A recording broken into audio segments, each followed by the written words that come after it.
Angel Santiago is a life coach and a man wise beyond his years. I've been really privileged to know him. These last few years we've developed a very close relationship, and he's been a great help to me and to many others through his willingness to share his wisdom and his insight. And today he's here to talk about the life journey going forward, choosing our goals and moving toward them with heart wide open. Please welcome this wonderful human being, Angel Santiago. Good morning. Thank you, Rudy. Thank you, Zed. So there was a man who was driving on the highway. Then he gets a call from his wife on his cell phone. And she says, "Honey, there's a man driving in the wrong direction on the highway. Please be careful." He says, "Honey, I know, but it's not just one, it's hundreds." He was going the wrong way. My question to you is, do you know where you're going? Do you know what you're here to do? Have you set your direction? Like Alice in Wonderland when she goes up to the cat. She asks, "Can you tell me where I need to go?" He says, "Well, where are you going?" He says, "I don't know." Then it doesn't matter where you go. And there's a quote that says, "No wind blows in favor of a ship without direction." I'm finding more and more and more these days as I speak to clients and different people, that they don't know what they want. They don't know where they're going. And if your direction isn't clear, like your GPS, did anybody get here with using the GPS? Right? If you don't set the destination exactly, you won't get here. You could put Alamo Street and it'll get you to Alamo Street, but it won't get you here where you said you wanted to go. So just like your GPS, where you're going is really important. And I'm not telling you that I'm talking to teenagers or that I'm talking to young adults. I'm talking to 50, 60-year-olds that are like, I thought this is what I wanted to do. I thought I knew where I was going. I'm finding myself kind of like stuck. And if you do know where you're going, and maybe you do have an idea, is that really what you want? Is it really authentic to you? Is it really genuine to you? Does it light you up from the inside out, what you're doing and what you're here to do, or what you're currently doing? Does anybody here, I'm going to ask for a volunteer, but has anybody ever spun a basketball on their finger? You have? Okay. I want somebody who hasn't. Come on. Come on. What is your name? Connie, nice to meet you, Angel. Nice to meet you, Angel. Okay, so just give it your best shot and just try to spin it on your finger. All right, I will. It's okay. No, that's okay. You know, the funny thing is, sometimes what I'm finding out too is that when we try something new, because we're grown-ups, we expect to just get it. As if somehow the learning process skips grown-ups. It doesn't. But I have a few questions for you. Mm-hmm. Would you want to spend time learning how to do that? It's not my first, it doesn't really ring my bell. Exactly. Would you sum it up and say it's not really that important? It isn't. It's not. Thank you very much. No, thank I you. appreciate it. My purpose with that is that if it's not important to you, you're not going to want to spend the time to commit, take action, and follow through. Mm-hmm. And so if this is something that you struggle with, where am I going? What am I here to do? Or maybe if you do have an idea of what it is, then that's a challenge that I want to ask you is it really important to you? Is it really compelling enough for you? Is it big enough? Because that journey has a lot of ups and downs. And like the idea that I should just get it from the first time because I'm an adult, you're not. So whatever you decide that you said you wanted to do, it's going to take you some time. It's a journey. And it's got to be important to you. It's got to be so important to you that you'd be willing to do it for free. That's how important it is. Of course you won't, but you could. The other thing is, if you're doing something, or if you've identified your destination but you haven't gotten started yet, why not?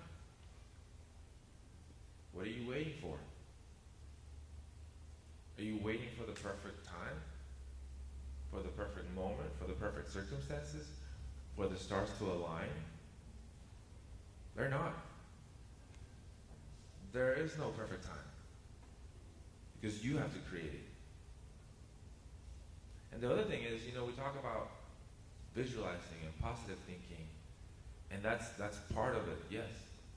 But then there are those that they positive think and they visualize where they want to go, but they never get off that chair.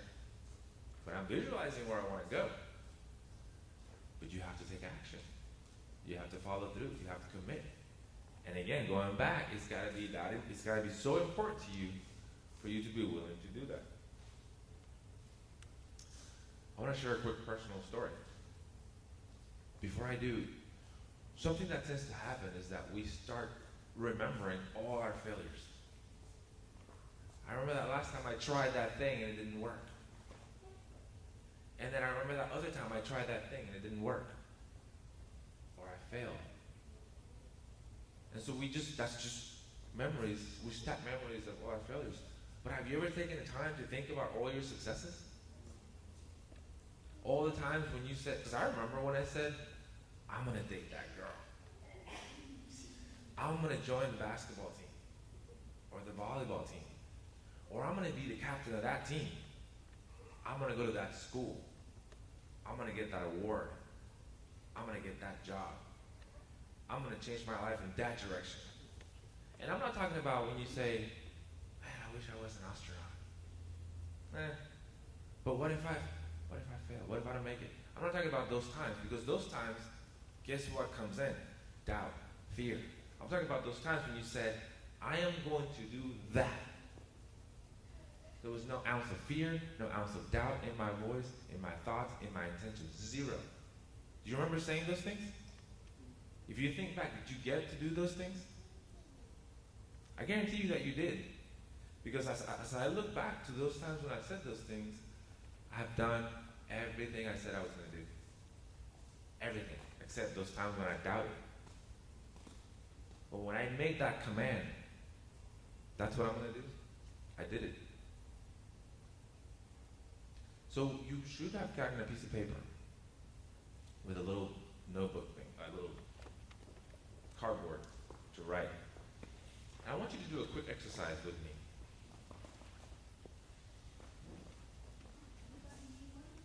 If you need one, raise your hand.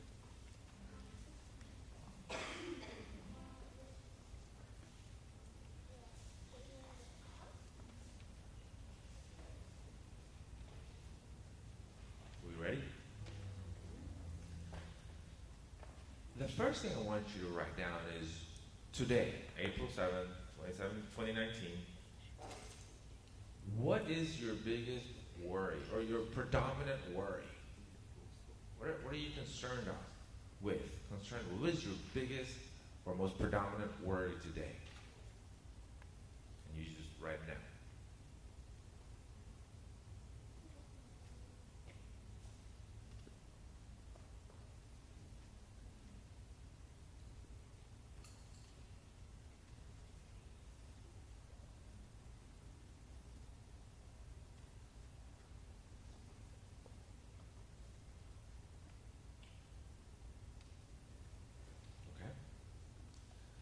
Go down a little bit further down the page in the paper. What I want you to write or think about, and then write down, what is the ideal scenario with that word? What would be ideal? If this is your worry, what you wrote down, what would be the ideal scenario? And I want you to write that down. What is the ideal scenario?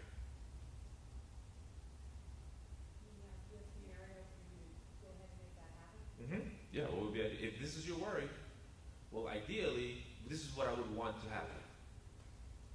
so that you no longer have that worry.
Now, as you finish that up, I want you to look at both of those perspectives right there.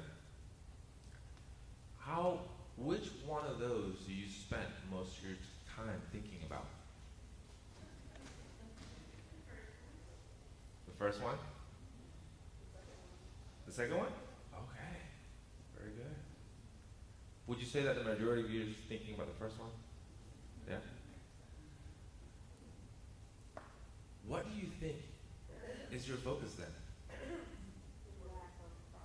The problem, the challenge, the worry.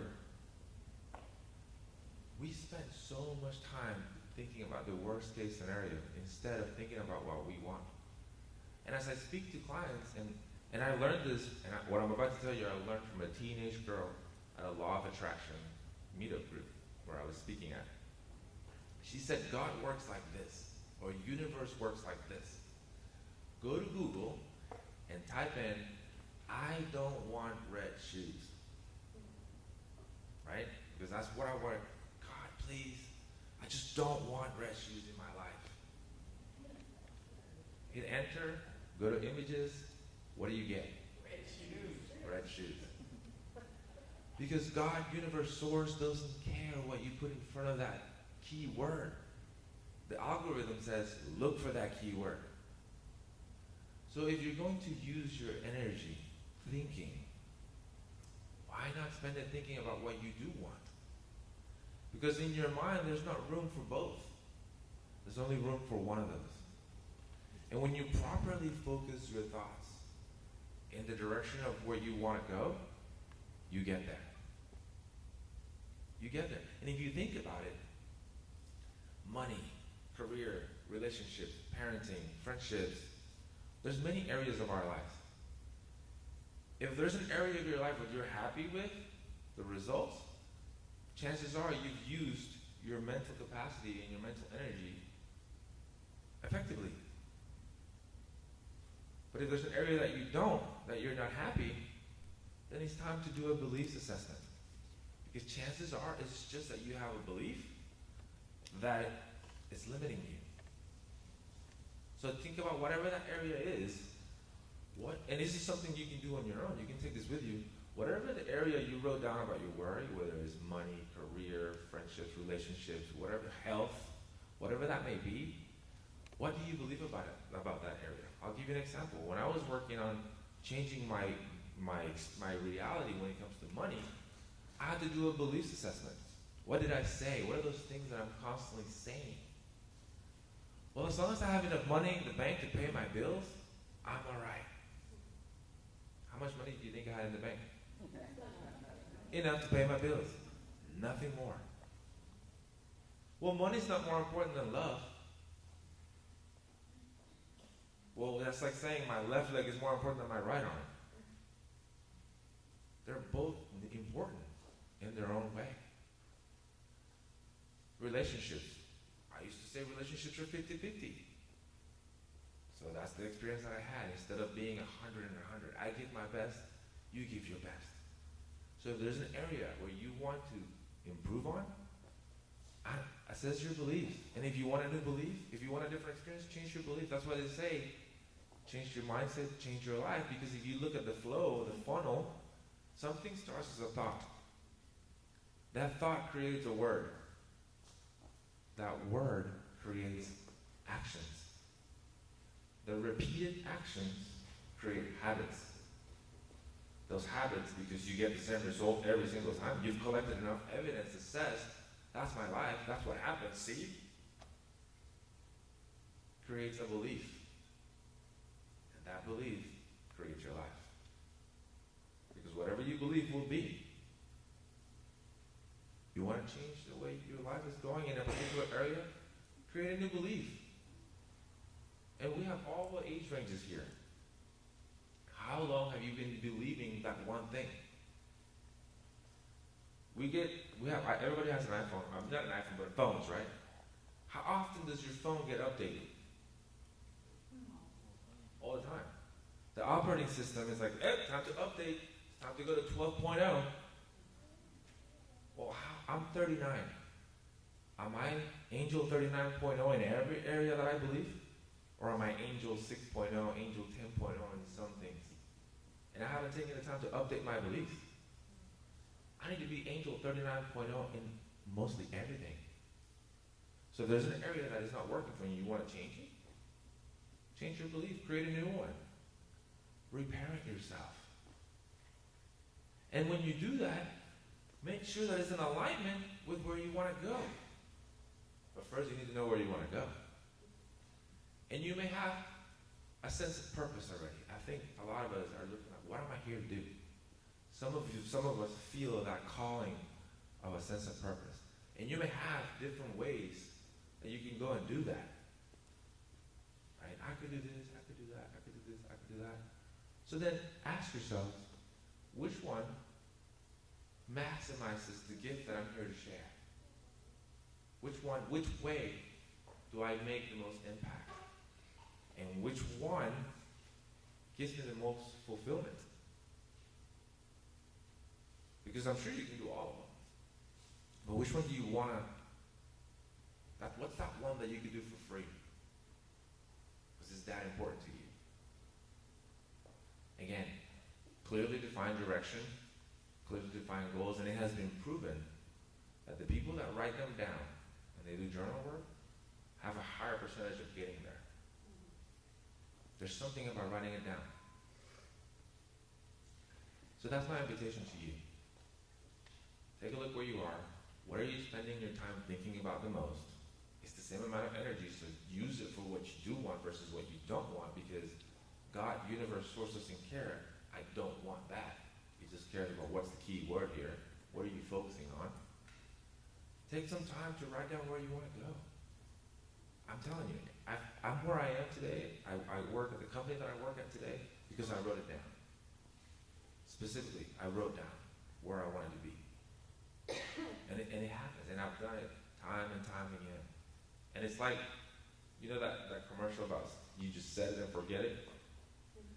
You don't forget it in the sense of like where you're going, but you just sort of set the intention and don't start sharing it with everybody. Just sort of keep it within yourself and start taking action in that direction. If you're going to share it with someone, share it with someone who's going to say, go for it. I believe in you. Do you need me to help you with anything? Because if you share it with some people, they're going to tell you, that will never happen. Good luck with that. Then it just sort of messes with you. Why? Because that direction or that idea hasn't been cemented yet in you. So you could go either way. So until you're clear, until it's set, just keep it to yourself, share it with people with like mind, and you'll be all right. But write it down, set the destination, begin to take steps. When you set the destination, it sort of illuminates your path. So you can see the steps that you're going to get, just like your GPS. Sometimes your GPS says there's traffic ahead, exit. But it doesn't delete the destination. It's still there. It's just helping you get there faster. Same thing with you. You have a guidance system within you. That if you properly focus your mind in the direction of your goals or where you say you want to go, the resources, the people, the opportunities show up. But when the ups and downs come, or when you try and you fail, you can't quit. Because I believe those moments of like failure or it didn't work, it's just a test. Do you really want this? really that important to you, that you're willing to go through the roller coaster ride to get there. Because you know that all is well, that everything is working out for my highest good, that out of this and every situation, only good will come, that you are safe. Thank you very much.